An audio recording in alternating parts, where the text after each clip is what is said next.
Hello friends, हम पढ़ रहे हैं क्लास 12 के पॉलिटिकल साइंस का सेकंड चैप्टर। आज हम ये सेकंड चैप्टर स्टार्ट करने वाले हैं।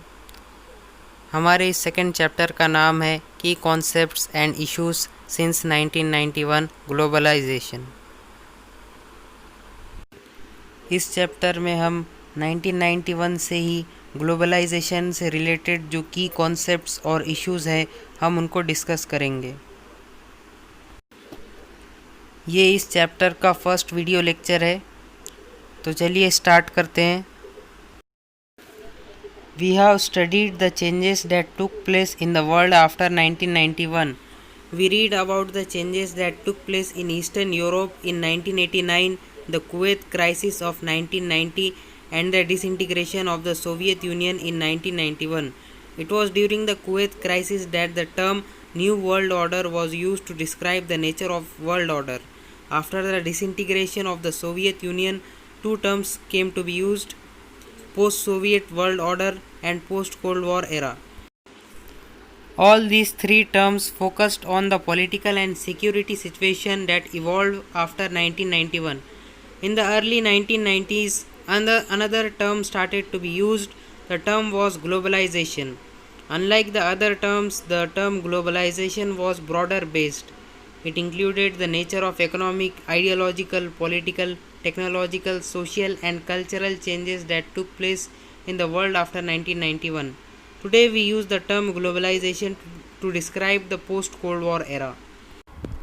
तो पिछले चैप्टर में हमने 1991 के बाद जो चेंजेस हुए थे वर्ल्ड में, हमने उन्हें स्टडी किया था। 1989 में ईस्टर्न यूरोप में जो चेंजेस हुए थे हमने उनके बारे में पढ़ा था, और 1990 में जो कुवैत क्राइसिस हुआ था हमने उसके बारे में भी पढ़ा था, और सोवियत यूनियन के डिसइंटीग्रेशन के बारे में भी हमने पढ़ा था जो कि 1991 में हुआ था। 1990 में कुवैत क्राइसिस के दौरान वर्ल्ड ऑर्डर को डिस्क्राइब करने के लिए एक टर्म का यूज़ हुआ जिसे न्यू वर्ल्ड ऑर्डर कहा जाता है। पिछले चैप्टर में हम इसके बारे में पढ़ चुके हैं। सोवियत यूनियन के डिसइंटीग्रेशन के बाद दो टर्म्स का यूज़ किया जाने लगा: पोस्ट सोवियत वर्ल्ड ऑर्डर और post cold war era.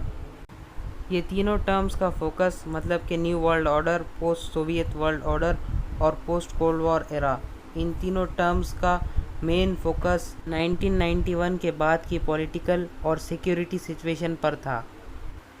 Early 1990s में एक और टर्म का यूज़ किया जाने लगा, वो टर्म था ग्लोबलाइजेशन। ये टर्म पिछले तीन टर्म से बिल्कुल अलग था। ये टर्म ब्रॉडर बेस्ड था, मतलब कि इसकी आइडियोलॉजी ब्रॉड थी, जबकि बाकी तीनों टर्म की आइडियोलॉजी इतनी ब्रॉड नहीं थी जितने कि ग्लोबलाइजेशन की आइडियोलॉजी काफ़ी ब्रॉड थी। ग्लोबलाइजेशन में economic, ideological, political, technological, social और कल्चरल चेंजेस हैं जो कि वर्ल्ड में 1991 के बाद आए थे। आज हम पोस्ट कोल्ड वॉर एरा को डिस्क्राइब करने के लिए ग्लोबलाइजेशन का टर्म यूज़ करते हैं। तो चलिए आगे देखते हैं। What is globalization? When we talk of globalization, we say that the world has become more interconnected. Technological developments have helped this interconnectivity. For example, online applications can be made for admission to any college or university abroad. Similarly, mobile calls or WhatsApp messages can be made from any part of the world to your friends and family. Changes have taken place in economics and trade. Indian fruits and flowers are exported to Europe and America. Various consumer goods from Europe, America और China are available in the Indian market. तो globalisation क्या है? 1991 के बाद जो cultural, technological, ideological, economic changes पूरे world में हुए हैं, जिससे कंट्रीज़ में पूरे वर्ल्ड में काफ़ी इंटरकनेक्टिविटी बढ़ चुकी है, काफ़ी इंटरकनेक्टेडनेस बढ़ गई है, तो इस प्रोसेस को हम ग्लोबलाइजेशन कहते हैं। जब हम ग्लोबलाइजेशन की बात करते हैं तो हम कहते हैं कि वर्ल्ड बहुत ज़्यादा इंटरकनेक्टेड हो गया है, एक दूसरे से बहुत ज़्यादा कनेक्ट हो गया है। टेक्नोलॉजी का डेवलपमेंट भी इस इंटरकनेक्टिविटी का एक अहम कारण है। फॉर एग्ज़ाम्पल, अगर कोई फॉरेन कंट्री में एडमिशन लेना चाहता है किसी कॉलेज या यूनिवर्सिटी में, तो वो ऑनलाइन एप्लीकेशन फॉर्म भरकर एडमिशन ले सकता है। और मोबाइल कॉल्स और व्हाट्सएप मैसेजेस का इस्तेमाल करके आप अपने फैमिली और फ्रेंड्स से पूरी दुनिया में कहीं पर भी कांटेक्ट कर सकते हैं। आपके फैमिली या फिर फ्रेंड्स कहीं पर भी हो पूरी दुनिया में, आप उनसे कांटेक्ट कर सकते हैं। तो ये सारी फैसिलिटीज़ हमें टेक्नोलॉजी के डेवलपमेंट से मिली है और इकोनॉमिक्स और व्यापार में भी काफ़ी ज़्यादा चेंजेस हुए हैं। फॉर एग्ज़ाम्पल, इंडिया के फ्रूट्स और फ्लावर्स यूरोप और अमेरिका को एक्सपोर्ट किए जाते हैं और उसी के साथ साथ यूरोप, चाइना और अमेरिका के गुड्स इंडियन मार्केट में अवेलेबल है। आगे देखते हैं। Globalization increased interconnectedness among countries and people, and events in one part of the world have an impact on other parts. There are various ways of looking at this change. One argument is that while interconnectedness has increased, the importance of the state structure has not declined. In fact, the concept of nationalism is still very much alive. Some feel that economics and technology are key factors that have brought the world together. They argue that the concept of sovereignty and jurisdiction of states is now being challenged. There are others who give importance to the civil society and non-state actors. According to them, social movements cut across state boundaries and focus on humanitarian problems of the people. Globalisation ने countries और people में काफ़ी ज़्यादा interconnectedness बढ़ा दी है। Globalisation की वजह से अलग अलग कंट्रीज़ और पीपल आपस में एक दूसरे के साथ इंटरैक्ट कर सकते हैं, वो भी बहुत आसानी से। जो घटनाएं वर्ल्ड के एक पार्ट में होती है उसका असर वर्ल्ड के दूसरे हिस्सों में भी दिखाई देता है। इस चेंज को देखने के बहुत सारे तरीके हैं। एक आर्ग्यूमेंट ये है कि इंटरकनेक्टेडनेस काफ़ी बढ़ गई है, कंट्रीज़ एक दूसरे से ज़्यादा इंटरकनेक्टेड हो गई है, लेकिन अभी भी स्टेट स्ट्रक्चर अभी भी इम्पोर्टेंट है। स्टेट की इम्पोर्टेंस ख़त्म नहीं हुई है। नेशनलिज्म मतलब कि राष्ट्रीयता की भावना अभी भी ज़िंदा है, राष्ट्रीयता अभी ख़त्म नहीं हुई है। कुछ लोगों का मानना है कि इकोनॉमिक्स और टेक्नोलॉजी वो की फैक्टर्स है, वो मेन फैक्टर्स है जिन्होंने वर्ल्ड को साथ लाया है। वो ये आर्ग्यू करते हैं कि स्टेट्स की सॉवेरेंटी और जुरिस्डिक्शन चैलेंज की गई है। सॉवेरेंटी का मतलब होता है संप्रभुता और जुरिस्डिक्शन का मतलब होता है अधिकार क्षेत्र। कुछ लोग सिविल सोसाइटी और नॉन स्टेट एक्टर्स को इम्पोर्टेंस देते हैं। सिविल सोसाइटी का मतलब होता है नागरिक समाज और नॉन स्टेट एक्टर का मतलब होता है नॉन स्टेट एक्टर्स। ये एक इंटरनेशनल रिलेशंस का टर्म है जिसका मतलब ये है कि वो इंडिविजुअल्स और ग्रुप्स जो पॉलिटिकल इन्फ्लुएंस रखते हैं, जो पॉलिटिकल पावर रखते हैं, लेकिन वो सॉवरेन स्टेट से आज़ाद होते हैं, उन पर किसी अथॉरिटी का कंट्रोल नहीं होता। उनका ये मानना है कि सोशल मूवमेंट्स ने स्टेट की बाउंड्रीज़ को पार कर दिया है और वो लोगों के ह्यूमैनिटेरियन प्रॉब्लम्स पर ज़्यादा फोकस कर रहे हैं। आगे देखते हैं। Let us look at the changes that have occurred in each of these areas separately. We will also see how these changes have affected India. We are going to see the changes in these areas separately only for academic convenience. In reality, all these areas are interconnected. This means that political or economic change will affect society and culture and vice versa. तो अब हम कुछ changes के बारे में देखेंगे जो इन areas में हुए हैं। मतलब कि ग्लोबलाइजेशन से रिलेटेड जो एरियाज़ है, जो इश्यूज़ है, हम उनके अंदर जो चेंजेस हुए हैं हम उनके बारे में देखेंगे। फॉर एग्जांपल जैसे कि इकोनॉमिक इश्यूज़, पॉलिटिकल इश्यूज़, और हम ये भी देखेंगे इन चेंजेस ने इंडिया को कैसे अफेक्ट किया है, मतलब इंडिया पे इसका क्या असर पड़ा है। तो हम इन चेंजेस को सेपरेटली देखेंगे। हम इन चेंजेस को सिर्फ अपनी शैक्षणिक सुविधा के लिए देखेंगे। रियलिटी में ये तो सारे एरियाज़ जो इश्यूज़ है वो आपस में इंटरकनेक्टेड है। मतलब कि पॉलिटिकल और इकोनॉमिक चेंजेस हमारे सोसाइटी और कल्चर पर प्रभाव डालते हैं। तो चलिए इन चेंजेस के बारे में देखते हैं। Economic issues. Some of the important changes that have occurred in the area of economic issues are as follows. तो यहाँ पर सबसे पहले हम इकोनॉमिक इश्यूज़ के बारे में देख रखा है। जो इम्पोर्टेंट चेंजेस इकोनॉमिक इश्यूज़ के एरिया में हुए हैं हम उनको देखते हैं। तो चलिए आगे देखते हैं। Number 1. Free flow of finance capital. Investment is an important aspect of the economic system. Industries need finance. Investments help to build industries as they provide finance. Investments are done by both the government and the private sector. Today you may have read about how Indian companies are investing in foreign countries. Private companies like Tata's, Reliance, etc. have invested in various industries in America, Europe, Africa and other places.